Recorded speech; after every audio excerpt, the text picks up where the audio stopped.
Hi guys! Okay. So, maraming nag-request sa inyo ng makeup for school, for office. Actually, yung gagawin ko, no makeup.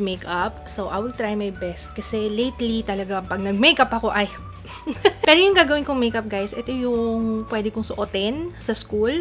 Assuming na nag-aaral pa ako, fresh lang siya. Wala masyadong kaek-ekan. Lahat ng products na gagamitin ko guys, madaling hanapin, locally available. Pwede nyong mabili sa mall. Let's zoom this. Siopaw. Lahat ng gagamitin ko, like I said, available locally and I think mura lang. Ito lang oh. Oh, konti lang. Oh, nakita niyo na yung baby powder. Yan lang. So, let's start first with sunblock. Importante yung sunblock, lalo na kung maaarawan kayo, nagko-commute kayo, nag-aabang kayo ng jeep. Pag naarawan kayo, guys, ang daming negative effect nun para sa ating skin. Hindi lang iitim kayo, hindi lang doon. Pwede yung mag-cause ng premature aging, wrinkles, dark spots, hyperpigmentation, kaya iwasan yung magpa-araw as much as possible. Ugaliin nyo na to guys, ha? I'm using itong Kojisan Dream White anti-aging cream with sunscreen. And meron siyang SPF 30 and very lightweight lang siya sa skin. So, pwede ko siyang ilagay sa ilalim ng makeup. So, ayan. Lalo na kung dito, naalala ko nung high school, nung college, ayan, alam pag naarawan ako. Kasi dito, ang itim, iba yung kulay ng noo ko dito sa the rest of my face. Kasi ito yung unang naaarawan, di ba? Alam ko nabanggit ko na to before, pero ang sabi ng derma sa akin, yun yung pinaka-importanting part ng skincare, sunblock, guys. So next, BB cream yung gagamitin ko. Why BB cream? Kasi kung everyday, kunwari araw-araw yung pasok nyo, mas mag-benefit yung skin nyo sa BB cream. Yung foundation, more on hiding yan, pag-conceal ng mga blemishes, kung gusto nyo ng flawless talaga. Pero pag everyday, I would suggest mag-BB cream kayo kasi yung BB cream marami siyang added benefits. And kung gusto nyo lang naman natural coverage, ganyan. I'm using yung Eye White Korea na BB Holic and ang shade na gagamitin ko is yung beige. Pwede nyo tong i-blend using your fingertips pero gagamit ako ng brush dahil hindi ako mahilig mag-spread na. Kung matagal ko na kayong viewer, alam nyo na ayaw kong nalalagyan ng foundation, BB cream, yung aking fingertips. So, I'll be using the flat top kabuki brush and available to sa Pretty Angel shop. Very natural lang ang coverage nito guys and kita pa rin yung skin nyo. So, parang hindi ka naka-makeup actually. Since yun naman yung aim ko for this look, gusto ko lang yung no makeup. Kung medyo nakukulangan kayo sa coverage, pwede kayo magdagdag naman. And ang gusto ko sa BB Holic, hindi siya ganun kabigat sa face. Alam niyo, may mga BB cream na ang lagkit-lagkit, pag pinagpawisan ka na, naghalo na yung pawis, malagkit siya. Pero ito, it sets fast. Dewy pa rin siya. Pero actually, yung dewiness na yon, parang ginagawa niya yung skin na mukhang healthy. So, maglalagay na rin ako dito sa aking eyes para hindi naman maiwan yung kulay ng mata ko. Yun yung maganda sa BB cream. Very natural looking lang siya. So, hindi halata na meron ka nilagay sa face. Tapos, meron pa siyang benefits, diba? So, next is baby powder. Yes, Johnson's baby powder. Alam niyo, ganito ako mag-makeup dati. Pagkatapos ko maglagay ng cake foundation. Cake foundation kasi ginagamit ko dati. Tapos, yan, isa-spread ko lang yung powder na ganyan. Basta make sure na nag-set na yung foundation nyo or yung baby cream nyo before kayo maglagay ng pulbo. Okay? Actually, mas madali nga to eh. Kasi wala ka naman talagang time. Kahit naman napakita ko sa inyo na gagamit pa ng brush, ganyan. Pero pag nagmamadali ka sa umaga, diba? Tapos, meron akong tip ngayon. Since yung kilay is life and yun yung pinakamatagal na, ewan ko sa inyo ha, pero sa akin, yun yung pinakamatagal na part ng pagmi-makeup ko, yung sa kilay.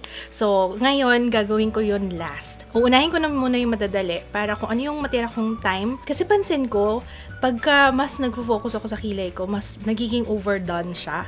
Mas lalo akong napapatagal. Lalong kumakapal yung kilay ko. So, yun yung gawin natin last today. Let's move on sa mata. Dito mawawala. Ito yung pinakaunang tool ng makeup na ginamit ko and as early as second year high school yata, nagla-lash curler na ako. And naalala ko yung sabi ng teacher ko, yung mga pilik mata nyo, mga nakaluhod na naman. Naalala niyo sa Avon yun eh. Yung Avon, yung pink, tapos yung plastic, yun yung ginagamit namin, hiraman kami magkakaklase. Ganito ako mag-lash curler or curl lash kasi yung pilik mata ko maiksi. So, kala nyo binubunot ko, hindi ko yan binubunot guys ha. Inaangat ko lang siya pag ganun para talagang naka-curl siya. luhod kong luhod. Maybelline The Falsies Push Up Drama. Mura lang to, and alam nyo naman, gustong-gusto kong sinasuggest yung Maybelline sa inyo kasi yung Maybelline madalas mag-sale and affordable siya.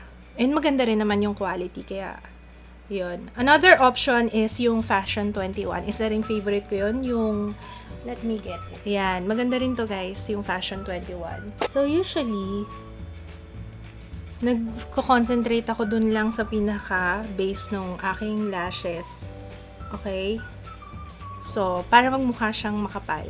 Hindi na ako masyado naglalagay sa dulong part. Okay? Sa base lang. Oh, 'di ba? Mas na-open up na yung mata. Mas mukhang girly tuloy. Unlike kanina, para akong inaantok. Maglalagay din ako sa lower lashes. Huwag niyo pagsinin yung pag-distort ng face ko kasi kailangan yan para maabot ko talaga yung lashes ko. Next, optional to ha, pero gusto ko tong ginagawa kasi kailangan ko ng lift. Bigyan niyo na ako kasi kailangan ko i-lift talaga yung ilong ko. Konting-konti lang yung gagamitin ko. Maybelline Fashion Brow 3D Brow and Nose Palette. Yung pinaka-light, and then maglalagay lang ako ng konting-konti lang talaga, promise. Para lang umangat yung aking nose bridge. As in. Para may illusion na kunwari matangos yung ilong ko kahit hindi talaga. Okay, so next, let's move on sa blush. Avon True Color Luminous Blush, and this one is Rose Luster. Ayan yung Rose Luster. Meron siyang konting shimmer sa kanya. Very, very light lang. Parang ang radiant ang dating, ganun. So maglalagay ako dito sa may gilid lang. Yung parang itsurang mukha ka lang naarawan ng konti. O diba, mamula-mula ang pisngi. EB Matte Skin. Ayan, para talagang no makeup look. Kung mahilig kayo sa nude ha. Para akong namutla.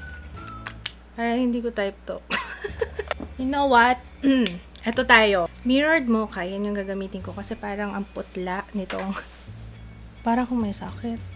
Maganda sana siya, pero gagamitin ko na lang siguro yun kapag meron akong eye makeup. Hindi ko na-expect na ganun siya kaputla eh. Ito, mas mukha siyang natural. Ayan, that's better.